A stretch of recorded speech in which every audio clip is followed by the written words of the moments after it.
حضرت ابراہیم کے گھر میں دو خواتین ہیں، ایک آپ کی بیوی ہیں، ایک حضرت ہاجرہ ہے، اولاد کوئی نہیں، بڑا میوہ ہے میٹھا، گھر وہی آباد ہوتا ہے جس میں بچے روتے ہیں، گھر ہوتا ہی وہ ہے جس میں بچوں کی چنچناہٹ ہوتی ہے، بھن بناہٹ ہوتی ہے۔ حضرت ابراہیم نے ایک بچہ روتے ہوئے دیکھا تو آنکھوں میں آنسو آئے، کہنے لگے ربی حب لی من الصالحین، یا اللہ مجھے بھی نیک اولاد عطا کر دے۔ حضرت سارہ نے سن لیا، کہنے لگی ابراہیم شاید میرے بطن سے تو آپ کو نصیب نہیں، ہاجرہ سے نکاح کر لو۔ جناب ہاجرہ سے نکاح ہوا۔ اللہ تو بڑا بے نیاز ہے، رب کریم نے حضرت اسماعیل جیسا خوبصورت بیٹا عطا فرمایا۔ بیٹا کالا سیاہ ہو تو سینے کی ٹھنڈک ہوتا ہے، پر یہ تو وہ بیٹا ہے جس کی پیشانی میں نور محمدی چمکتا ہے صلی اللہ علیہ وسلم۔ حضرت سیدنا اسماعیل علیہ اتنے خوبصورت، اب جس بیوی کے ہاں بیٹا تھا بیٹھنا اٹھنا بھی زیادہ اس کے پاس، آنا جانا بھی اس کے پاس، توجہ ادھر ہو گئی۔ جناب سارہ رشک کرنے لگی، ایک دن کہنے لگی اسے چھوڑ آ جنگل میں، وادی غیر ذی زرع مکے کے پاس۔ بھائی ایک بیٹا عالم دین بنا لو، کہنے لگا روٹی کہاں سے کھائے گا؟ تیرے 5 بیٹے ہیں، کو حافظ قرآن بنا، کہتے روٹی کہاں سے کھائے گا؟ وہ بچہ بھی کہتا ہے میں کہاں سے کھاؤں گا؟ حضرت ابراہیم علیہ السلام تو چند مہینے کا بچہ چھوڑ آئے، تو کہاں سے روٹی کھائی حضرت اسماعیل نے؟ کہاں سے کھائی ان کی اماں نے روٹی؟ بھوکے مر جاتے ہیں یہ سارے۔ میں بڑی ذمہ داری سے کہا کرتا ہوں کہ جتنی خوبصورت روٹی اللہ کریم دین کے خادموں کو عطا کرتا ہے شاید کسی اور کے نصیب ہوتی ہو، لیکن ہم لوگ توجہ ہی نہیں کر رہے، ہمارا ذوق ہی نہیں بن رہا، ہم یہ محنت ہی نہیں کر رہے کہ قوم کو مستند علماء کی ضرورت ہے، علاقوں کے علاقے خالی ہیں، ادھر ہمارا مزاج ہی نہیں بن رہا، توجہ ہی نہیں دین کی خاطر۔ اور پھر چلے بچے تو بعد کی بات ہے نا، جو ابھی خود جوان ہے وہ بھی تو یہ دعا، ایک صاحب مجھے کہنے لگے میں دعا مانگ رہا ہوں اللہ مجھے بیٹا دے تو میں اسے دین پہ لگاؤں گا، تو میں نے کہا آپ بھی بوڑھے نہیں ہوئے، آپ خود ہی لگ جائیں، بیٹا تو ابھی آئے گا تو لگے گا نا، تو آپ تو اس وقت ہے تو آپ تو پہلے لگے نا صاحب، 2 گھنٹے تو نکال کے آئے، دین سیکھنے کو کافی ہے۔ آپ اتنی لمبی سوچ رہے ہیں کہ بچہ آئے گا تو بڑا ہوگا تو وہ جائے گا تو دیکھی جائے گی، ابھی تو آپ ہیں تو آپ تو آؤ۔ حضرت ابراہیم نے بچہ وہاں چھوڑا۔ یہاں سے جو عمرہ کرنے لوگ جاتے ہیں نا، جو حج کرنے جاتے ہیں، ان کو پتا ہے کہ وہاں دنیا کی ہر نعمت ملتی ہے، پھر بھی ڈبل ٹرپل پیسے لوگ جیبوں میں ڈال کے جاتے ہیں۔ حضرت ابراہیم جب وہاں لے کے گئے تو کوئی انسان نہیں تھا، پانی کا قطرہ نہیں تھا، 2 کلو کھجوریں، ایک مشکیزہ، بیوی کو تھمایا۔ ہمارے گھر میں ہزاروں چیزیں پڑی ہیں، لیکن وہ جو توکل ہے نا وہ ختم ہو گیا ہے۔ اللہ دے گا، حلال حلال پہ قناعت کرے، جائز جائز پہ بھروسہ کرے، رب کریم عطا کرنے والا ہے، وہ مزاج ختم ہو گیا۔ حضرت سیدنا ابراہیم علیہ السلام 2 کلو کھجوریں، ایک مشکیزہ پانی کا دے کر کے، اور وہاں بٹھایا آپ نے اپنے بچے کو اور اپنی زوجہ جناب ہاجرہ کو، اور بٹھا کر کے یہ واپس پلٹنے لگے تو حضرت ہاجرہ سلام اللہ علیہ نے آواز دی، کہا ابراہیم کس کے سہارے پہ چھوڑ کے جا رہے ہیں؟ جہاں آب زمزم کا کنواں ہے نا، جو لوگ گئے ہیں جنہوں نے صفا مروہ کی صحیح کی ہے، صفا مروہ سے باہر نکلے نا، سرکار کی ولادت کا مقام ہے، اس جگہ پہ آب زمزم کا کنواں تھا، وہاں حضرت سیدنا ہاجرہ کو بٹھایا، کوئی چیز نہیں، کوئی درخت نہیں، کوئی کھیت نہیں، کوئی پانی نہیں، کوئی کنواں نہیں، وہاں بٹھایا، اور بٹھا کر کے نکلنے لگے تو جناب ہاجرہ فرمانے لگی ابراہیم کس کے سہارے پہ چھوڑ کے جا رہے ہو؟ کہنے لگی اللہ کے سہارے پہ۔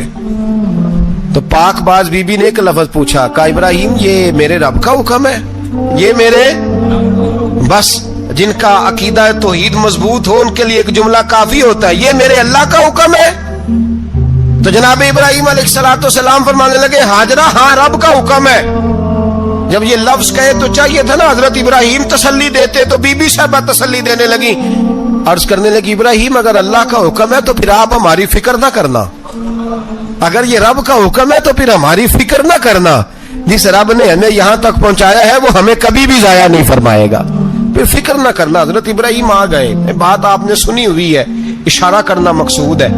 13 سال میں چلے مان بھی لیا جائے بعض روایات کی روشنی میں کہ آتے جاتے بھی رہے، لیکن مکمل دیکھ بھال اپنے بچے کی پرورش میں پورا حضرت ابراہیم علیہ السلام کا کردار، سارا کردار ماں کا تھا۔ میں جب خواتین کے بارے میں کوئی بات کرتا ہوں تو میں آپ کو اکثر کہتا ہوں کہ یہ صرف بیوی کے لیے حکم نہیں ہوتا، یہ ٹریننگ بیٹی کو دینی ہے اور بہن کو دینی ہے، یہ تربیت کریں اپنے گھر میں۔ میں تجربے کی روشنی میں یہ بات عرض کیا کرتا ہوں کہ بھائی بچے باپ کے فرما بردار اس وقت ہوتے ہیں جب اماں انہیں باپ کا فرما بردار کرتی ہے، اور بچے باپ کے نافرمان بھی تب ہوتے ہیں جب اماں انہیں باپ کا۔ میں نے اپنے کانوں سے سنا ایک دفعہ ایک بچہ اپنے باپ سے کہہ رہا ہے آپ نے تو ساری زندگی باہر گزار دی، پیسے کمانا کون سا مشکل کام ہے، دکھ سکھ تو سارے اماں نے برداشت کیے، سکولوں میں وہ جاتی تھی، فلانا کام وہ کرتی تھی، فلانا کام۔ اب یہ سوچ اس کی ذاتی تو نہیں، یہ اس کو دی گئی ہے، اور اگر اس کو یہ سوچ دے دی جائے کہ اماں کہے کہ میں تو اپنوں میں رہی ساری زندگی، میں نے تو اپنوں میں وقت گزارا، اور تیرا باپ تو کئی دفعہ جنازے بھی نہیں پڑھ سکا، اس نے تو ماں باپ ایسے دفن کر دیے، وہ اگر یہ سوچ فراہم کرے تو پھر بچہ باپ کا فرما بردار ہوتا ہے۔ اور یہ والی روایتیں ہم بیوی کو سناتے ہیں، حالانکہ کس کو سنانی چاہیے؟ بولیے، بہن اور بیٹی کو۔ بہن اور بیٹی کو سنائیں یہ باتیں، ان کو سمجھائیں، تاکہ آگے جا کے وہ جو گھر ترتیب دے وہ گھر بڑا عمدہ اور نکھرا ہوا ہو۔ حضرت سیدنا ابراہیم 13 سال کے بعد آئے، چونکہ گھر میں اللہ تبارک و تعالیٰ کی دوستی کا چرچا تھا، اللہ تبارک و تعالیٰ کی محبوبیت کا غلبہ تھا۔ 13 سال کے بعد فلما بالغ معہ السعی، بیٹا جب اتنا بڑا ہوا کہ ساتھ چلنے لگا، تو حضرت ابراہیم نے اپنے بیٹے کو بلا کے کہا بیٹا مجھے خواب آئی ہے، میں تجھے ذبح کر رہا ہوں، تیری کیا رضا ہے؟ تو حضرت اسماعیل کہنے لگے یا ابت افعل ما تؤمر، ابا جی اللہ جیسے حکم دیتا ہے میرے ساتھ ویسے ہی کریں، جیسے اللہ حکم دیتا ہے ویسے ہی، بولیے، ویسے ہی کریں۔ حضرت حاجرہ کو کہا کہ ایک دوست نے دعوت کی ہے تو وہاں جا رہے ہیں، بی بی مطمئن ہے، تفصیلات کی ضرورت نہیں، ختم بات، اعتبار ہے، مطمئن ہو گئی۔ شیطان پیچھے سے آیا اماں کے پاس، ذرا تھوڑی دیر کے لیے تصور جمائیے، یہاں تو پڑوسن آ کے کوئی بات بتا دیتی ہے خاوند کے بارے میں تو کئی مہینے جھگڑا جاری رہتا ہے، پڑوسن محلے دار۔ شیطان نے آ کے بتایا لفظ کیا ہے؟ کہا حضرت تمہیں پتا ہے کہاں جا رہے ہیں؟ کہا دوست کی دعوت میں۔ تو کہنے لگے دوست کون ہے؟ رب کریم، اور ابراہیم کا خیال ہے کہ اس رب نے مجھے حکم دیا ہے کہ میں ذبح کروں۔ تو حضرت حاجرہ کہنے لگی کبھی باپ بھی بیٹا ذبح کرتے ہیں؟ تو شیطان کہنے لگا ان کا خیال ہے کہ ان کے رب نے حکم دیا ہے۔ تو جناب حاجرہ فرمانے لگی اگر رب نے حکم دیا تو پھر تو مجھے شیطان لگتا ہے، تو مجھے شیطان لگتا ہے۔ کہا کیا مطلب؟ فرمانے لگی اگر رب کریم کا حکم ہے تو میرے پاس ایک اسماعیل ہے، اگر 1000 بھی ہوتے میں سارے اللہ کے راستے میں پیش کر دے دیتی، مالک کا ہی تو ہے سارا کچھ، اسی کا ہے، اس میں لیت اللہ کی کیا گنجائش؟ حضرت سیدنا ابراہیم علیہ السلام نے بیٹے کے حلق پہ چھری رکھ بھی دی اور چھری چلا بھی دی، رکھ بھی دی، اور وہ تو اللہ کریم نے فرمایا یا ابراہیم قد صدقت الرؤیا، ابراہیم تو نے خواب سچا کر دکھایا، وہ قیامت تک تیرا نام رہے گا۔ حضرت ابراہیم نے وطن بھی دیا، جان بھی دی، بیٹا بھی، اللہ کریم نے دمبے دیے، فرمایا یہ فدیہ ہے۔ اب یہ قربانی قیامت تک حضرت ابراہیم کے طریقے کے مطابق جاری ہے۔ حضرت ابراہیم بہت بڑے مہمان نواز تھے، بہت بڑے۔ آپ جب مصر میں قیام تھا تو بڑے بڑے لمبے چوڑے لنگر پکتے تھے، لوگ آیا جایا کرتے تھے، بڑا تفصیل کے ساتھ کھانا ہوتا تھا۔ مہمان نوازی آپ کی خاص صفت مبارکہ ہے، ہمارے ہاں بھی مہمان نوازی ہوتی ہے امیروں کی، بلکہ اب تو مہمان نوازی اس طرح کی ہے کہ کل تیری میرے پاس دعوت ہے اور پرسوں میری تیرے پاس ہے، وہی امیروں میں وہ چکر رہتا ہے، پارٹیاں دوست ایک دوسرے کو ڈالتے ہیں، تیری طرف پارٹی تیری طرف، اور اسی انداز میں اب یہ عید آئے گی نا ٹکا پارٹیاں ہوں گی جگہ جگہ، اور لوگ سوال پوچھنے لگے ابھی سے، کہتے ہیں قربانی کا کتنا گوشت گھر رکھنا جائز ہے؟ قربانی کا کتنا گوشت گھر رکھنا جائز ہے؟ سارا ہی جی، اس لیے فریزر لے لیں، فریج سے نہیں کام چلے گا، سارا ہی جہاز گھر رکھنا سارا ہی جائز ہے، رکھ لیں۔ او خدا کے بندے، قربانی وہ بندہ دیتا ہے جو سارا سال ہی گوشت کھاتا ہے، صحیح کہہ رہا ہوں؟ قربانی صاحب نصاب صاحب استطاعت بندہ دیتا ہے نا، تو وہ سارا سال ہی گوشت، تو سارا گھر میں رکھنا بھی جائز ہے، لیکن سارا دے دینا بھی، تو جو آ رہی ہے اس پہ کیوں توجہ کرتے ہو؟ جو دوسرا جائز ہے اس پہ کیوں نہیں عمل کرتے؟ سارا تقسیم کر دیں، بات ختم ہوئی۔ یقین کریں محرم میں جا کے دوست ٹیلی فون کر کے سوال پوچھتے ہیں، کہتے ہیں صاحب سنا ہے قربانی کا گوشت محرم میں کھانا جائز نہیں۔ میں کہ نہیں، ربیع الاول چ بھی جائز جے، رجب رمضان تک کھاؤ، کوئی بندہ نہیں منع کرتا، اس لیے کہ کسی کو دینا تو پسند ہی نہیں۔ یہاں پھر اس میں سے جو خاص خاص چیزیں ہیں وہ اپنی فریج میں، اور باقی جو ہے وہ دوسروں کے لیے۔ یہ کیا طریقہ ہے ہمارا؟ قربانی اسلام کا ایک خوبصورت ترین عمل ہے، یہ محبوب ترین عبادت ہے اللہ تعالیٰ کی۔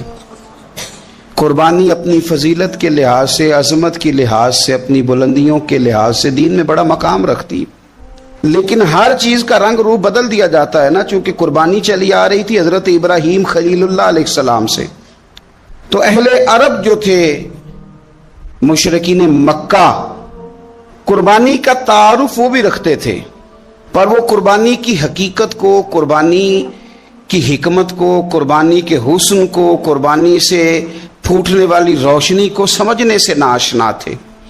وہ کیا کرتے تھے کہ جب وہ کوئی قربانی کا جانور ذبح کرتے تو اس کا جو خون ہوتا وہ بیت اللہ شریف کی دیواروں کے ساتھ مل دیتے۔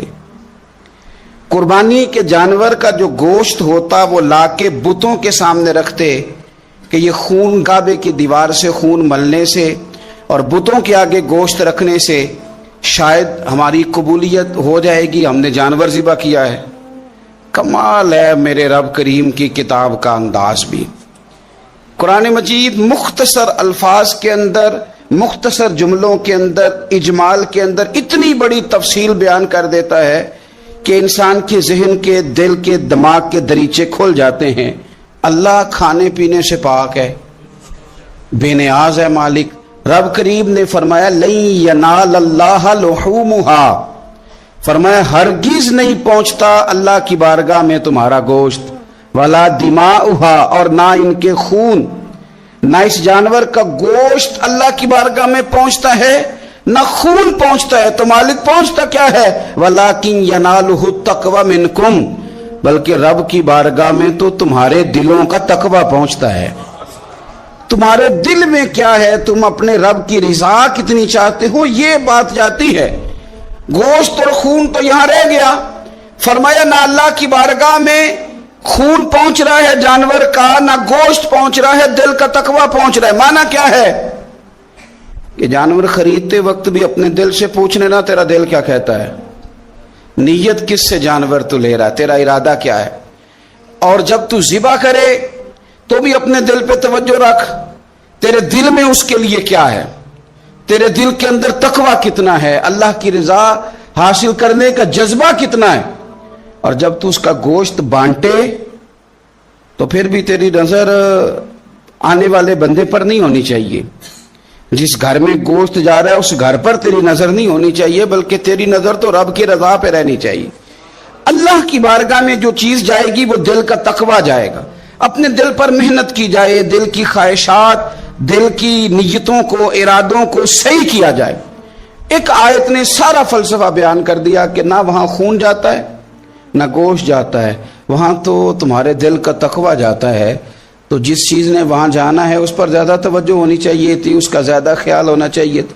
یہ فلسفہ ہے قربانی کا کہ آپ کی نیت کیا ہے، کسی کام کے لیے آپ کا ارادہ کیا ہے۔ ہمارے ہاں قربانی کے ساتھ جس طرح جانور منسلک ہے نا، کہ قربانی میں جانور ہونا بڑا ضروری ہے اور قربانی کے لیے پیسے ہونا بڑا ضروری ہے، اسی طرح قربانی کے اس سارے سیزن کے اندر کسائی کا بھی بڑا رول ہے، اس کا بھی ایک بڑا کردار ہے، وہ بھی بڑی اہمیت کی حامل پرسنالٹی ہے ان دنوں میں، اور پہلے سے بڑے سارے معاملات ہیں، اور اس دن کسائیوں کے جو معاملات ہیں ان کی جو بھاگ دوڑ ہے وہ بھی ایک پوری داستان ہے، چونکہ بہت ساری جگہوں پہ انہوں نے جانا ہوتا ہے، اور جہاں وہ بیٹھے ہوتے ہیں ان کو بھی کافی جلدی ہوتی ہے کہ جلدی سے جانور ذبح ہو جائے، جلدی سے گوشت بن جائے، اور جس جگہ انہوں نے بعد میں جانا ہوتا ہے ان کے بھی 15 فون آ چکے ہوتے ہیں۔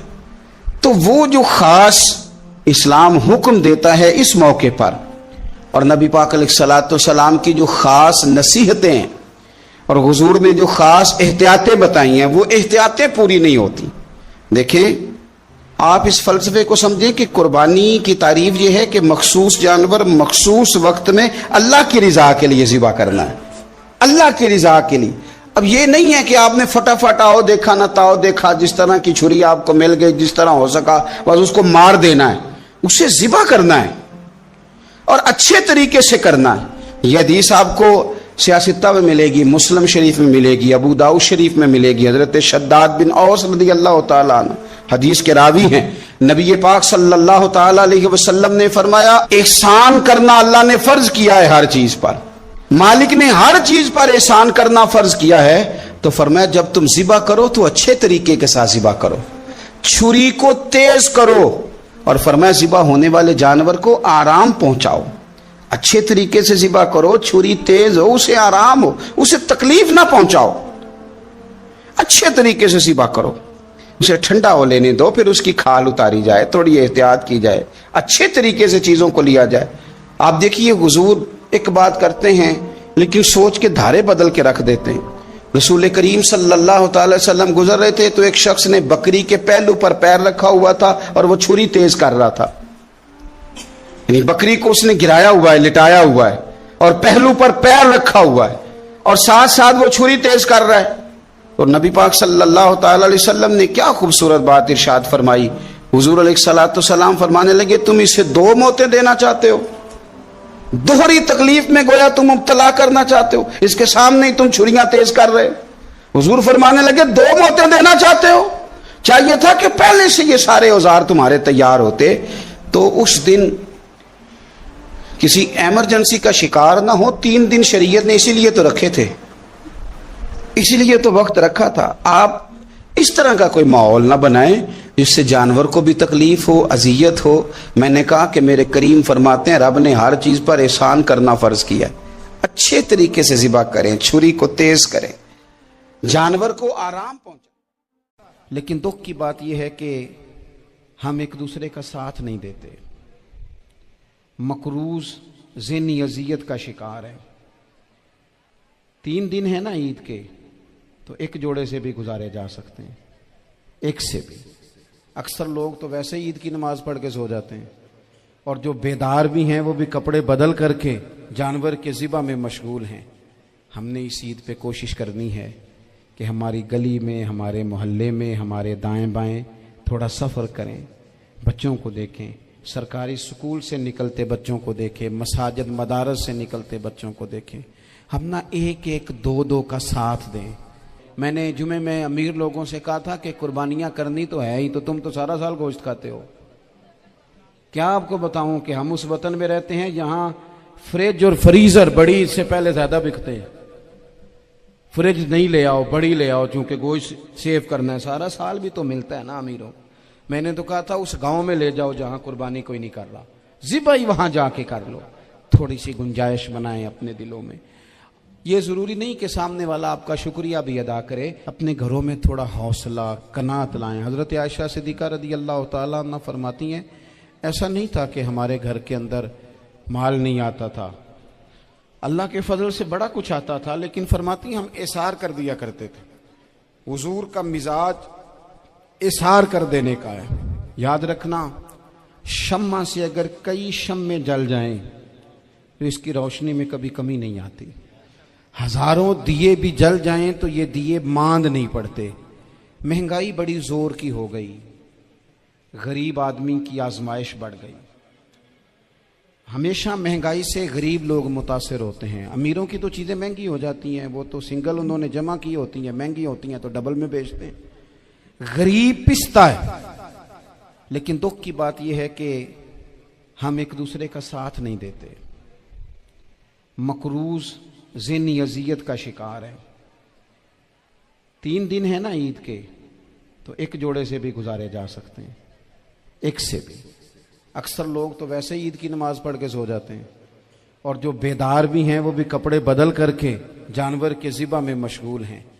ہم نے اس عید پہ کوشش کرنی ہے کہ ہماری گلی میں, ہمارے محلے میں, ہمارے دائیں بائیں تھوڑا سفر کریں, بچوں کو دیکھیں,